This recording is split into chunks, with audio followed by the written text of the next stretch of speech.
ఇద్దరు భిక్షగాళ్ళు ఒక గుడి దగ్గర అడుక్కుంటున్నారంట. మొదటి భిక్షగాడి దగ్గర చిల్లరైతే కొంత ఉందంట. రెండో అతని దగ్గర ఏమీ లేవంట. అతను 2 రోజుల నుంచి అన్నం తినక చాలా నీరసపడిపోతున్నాడంట. కళ్ళు తిరుగుతున్నాయి. ఓ పక్క ఎవ్వరూ భిక్షకు ఒక్క రూపాయి కూడా ఇవ్వట్లేదు. అలా అలా ఎంతసేపు కూర్చున్నా డబ్బులు రాలేదంట. మొదటి వాని దగ్గర ఒక చిల్లరైతే ఉందంట, ఒక 50 రూపాయల దాకా. అయితే ఇక రెండో అతను కొంతసేపటికి కళ్ళు తిరిగి పడిపోయాడంట. పడిపోగానే ఫస్ట్ అతను ఏం చేశాడు, గబగబా పక్కనే కొట్టుంటే ఒక వాటర్ బాటిల్, ఒక బన్ను తీసుకొని వచ్చి ఆ వాటర్ బాటిల్లో నీళ్ళు తీసి అతని ముఖం మీద జల్లాడంట.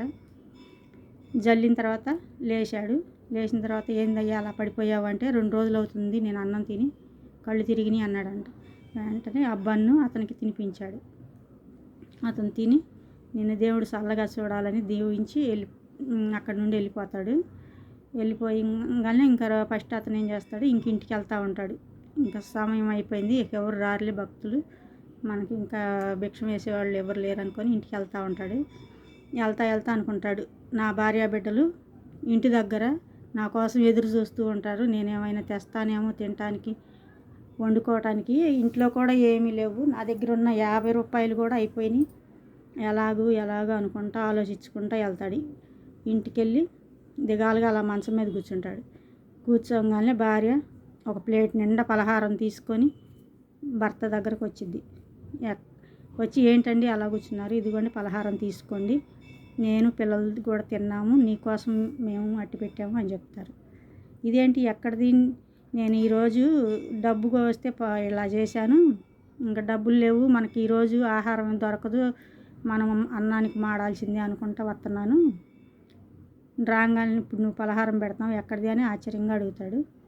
ఎవరో ఒక దాత వాళ్ళ బాబుది పుట్టినరోజు అంట, లేని వాళ్ళకి అందరికీ ఇలా పలహారాలు పండ్లు పంచుకుంటూ ఇటు మన ఇంటి ముందుగా వెళ్తా మనకు కూడా ఇచ్చారు, మేము తిన్నాము నీకోసం అట్టి పెట్టామని చెప్పి భార్య ఇచ్చిద్ది అనమాట. ఇచ్చినప్పుడు ఆ భర్త కడుపు నిండా సంతోషించి కడుపు నిండా తింటాడు. తిని అనుకుంటాడు, ఆ దేవుడే నేను అతనికి సాయం చేసినందుకు, ఆ దేవుడే ఆ బాబు వాళ్ళ రూపంలో వచ్చి మాకు ఇలా సాయం చేశారని మనసులోనే దేవునికి దండం పెట్టుకుంటాడు అనమాట.